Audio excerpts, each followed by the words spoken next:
Hi, എനിക്ക് YouTube വീഡിയോസൊക്കെ ഇടാൻ ഭയങ്കര ഇഷ്ടമാണ് കേട്ടോ. ഞാൻ യൂട്യൂബിലെ വീഡിയോസൊക്കെ കണ്ടിട്ട് എപ്പോഴും ഇതുപോലെ ആക്ട് ചെയ്യാറുണ്ട്. യൂട്യൂബിൽ സംസാരിക്കാറുണ്ട്. ഇത് ഭയങ്കര ഇഷ്ടമാണ്. അതുകൊണ്ട് എനിക്ക് എങ്ങനെ ഇടണം, എന്തോന്ന് ഇടണം എന്നൊന്നും എനിക്കറിയില്ല. പക്ഷെ ഞാൻ ഒരുപാട് നാൾ മുമ്പ്, ഒരു 2 വർഷം മുമ്പേ വീഡിയോ ഇട്ടിട്ടുണ്ടായിരുന്നു യൂട്യൂബിൽ. പക്ഷേ എല്ലാവരും കളിയാക്കലും എല്ലാം വണ്ടി പോകുന്നതാണ് കേട്ടോ. എല്ലാവരും കളിയാക്കലും എല്ലാം കേട്ടിട്ട് എനിക്ക് ഭയങ്കര വിഷമമായിട്ട് സ്റ്റോപ്പ് ചെയ്തതാണ്. ഇവിടെ ചെന്നാലും കളിയാക്കലുണ്ടായിരുന്നു. ഹസ്ബൻഡിൻ്റെ ഫ്രണ്ട്സിൽ നിന്നായാലും എൻ്റെ ഫ്രണ്ട്സ് ആയാലും ഒക്കെ ഒരുപാട് കളിയാക്കും. ഫാമിലീസൊക്കെ നല്ലപോലെ കളിയാക്കുമായിരുന്നു കേട്ടോ. അങ്ങനെ ഞാൻ സ്റ്റോപ്പ് ചെയ്തതാണ്. എന്ത് ചെയ്യണം എന്ന് എനിക്കറിയില്ല. യൂട്യൂബിൽ എന്ത് വീഡിയോ ആണ് ഇടേണ്ടതെന്നൊന്നും എനിക്കറിയില്ല. അങ്ങനെ ഇതായിരുന്നു. ഞാൻ ഇന്ന് വിചാരിച്ചു എനിക്കുണ്ടായൊരു ബാഡ് എക്സ്പീരിയൻസ് ഇങ്ങോട്ട് പറഞ്ഞുതരാമെന്ന്. കാരണം ഈ കറുത്ത് പോയതിൻ്റെ പേരിൽ ഒരുപാട് കളിയാക്കലുകൾ ഞാൻ കേട്ടിട്ടുണ്ട് കേട്ടോ. ഒരുപാടെന്ന് പറഞ്ഞാൽ ഒരുപാട് ഫ്രണ്ട്സിൻ്റെ ഇടയിലായാലും കൂടുതൽ നമ്മൾ ഫാമിലീസിൽ നിന്നാണ് കേട്ടോ കേൾക്കാറ്.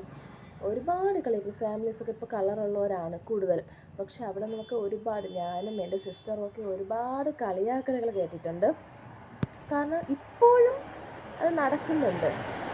ഫാമിലിയാണ് ഏറ്റവും കൂടുതൽ ഞങ്ങളെ കളിയാക്കുന്നത്.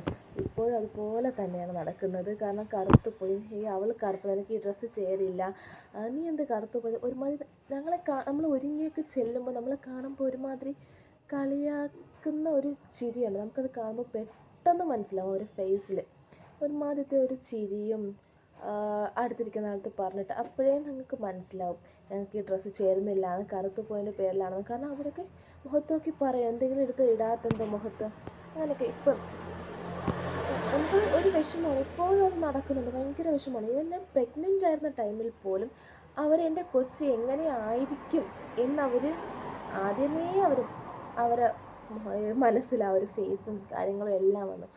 എങ്ങനെയായിരിക്കും, ഞാൻ പ്രഗ്നൻ്റ് ആയിരുന്നപ്പോൾ പറഞ്ഞു, നിൻ്റെ കൊച്ച് അങ്ങനത്തെ കൊച്ചല്ലേ, നിറം കുറഞ്ഞ കൊച്ചല്ലേ, കറുപ്പല്ലേ എന്നൊക്കെ എനിക്ക് കേട്ടിട്ടുണ്ട് കേട്ടോ. ഞാൻ ഒരുപാട് കേട്ടിട്ടുണ്ട്. ഞാൻ ഒരുപാട് ദുആ ചെയ്തിട്ടുണ്ട് അള്ളാഹുവിനോട്. കാരണം എൻ്റെ മക്കൾ ഇത് അനുഭവിക്കരുത്, ഇങ്ങനെ ഒരു കളറിനെ പോലെ അനുഭവിക്കരുത് എന്ന്. അവരെല്ലാം ആദ്യമേ മനസ്സിൽ, എൻ്റെ വീട്ടിലാണ് കുഞ്ഞെടുക്കുന്നതെങ്കിലും അവർ മനസ്സിലാക്കി എങ്ങനത്തെ കുഞ്ഞാണ് എന്നവർ തീരുമാനിച്ചു. അപ്പം ഞാൻ ഡെലിവറി കഴിഞ്ഞ് കിടന്ന ടൈമിൽ ഇതുപോലെ മോന് ഭയങ്കര ഇൻഫെക്ഷൻ കൂടി. അങ്ങനെ ഡോക്ടർ പറഞ്ഞു, കുറച്ച് ദിവസം ഹോസ്പിറ്റലിലൊക്കെ അഡ്മിറ്റായിരുന്നു, കുറേ ദിവസം അഡ്മിറ്റായിരുന്നു. അപ്പോൾ ഡോക്ടർ പറഞ്ഞു, ഇതുപോലെ ആരെയും കാണിക്കരുത്, ഒരു 20 ദിവസത്തേക്ക് ആരെയും കാണിക്കാതെ റൂമിൽ തന്നെ വെച്ചിരിക്കണമെന്നൊക്കെ പറഞ്ഞു. അങ്ങനെ എൻ്റെ അമ്മയാണെങ്കിൽ സ്റ്റാറ്റസ് ഇട്ടു, വിസിറ്റേഴ്സിനെ അനുവദിക്കുന്നതല്ല, കാരണം ഇങ്ങനൊരു പ്രശ്നമുള്ളതുകൊണ്ട് ആരെയും അനുവദിക്കുന്നതല്ല, 20 ദിവസം കഴിഞ്ഞിട്ട് എല്ലാവരും വരും എന്നൊക്കെ പറഞ്ഞ് സ്റ്റാറ്റസ് ഇട്ടു. കാരണം എല്ലാവരും വിളിച്ചു പറയുന്നതിനെക്കാട്ടിയും സ്റ്റാറ്റസ് ഇട്ടാൽ എല്ലാവരും കാണുമല്ലോ, അങ്ങനെ ഇതിൽ സ്റ്റാറ്റസ് ഇട്ടതാണ്. പക്ഷേ ചിലരൊക്കെ വന്നിട്ട് പറഞ്ഞ്, ഡെലിവറി കഴിഞ്ഞെടുക്കുമ്പോൾ പ്രസവിച്ചെടുക്കുന്ന കുഞ്ഞ് ചെറിയൊരു കളർ കാണുമല്ലോ, വന്ന് കുഞ്ഞ് നോക്കിയിട്ട് പറഞ്ഞു, നമ്മൾ ഫാമിലിയിലുള്ള ഒരാൾ തന്നെ കേട്ടോ, കുഞ്ഞിനെ നോക്കിയിട്ട് പറഞ്ഞു, ഇപ്പോഴുള്ള കളറേ ഉള്ളൂ, കുറച്ചുകൂടെ വലുതാകുമ്പോൾ ഇതൊക്കെ അങ്ങ് പോയിലാവും കുഞ്ഞ്, ഇങ്ങനെ പറഞ്ഞിട്ടോ കേട്ടോ. ഭയങ്കര വിഷമമായിരുന്നു.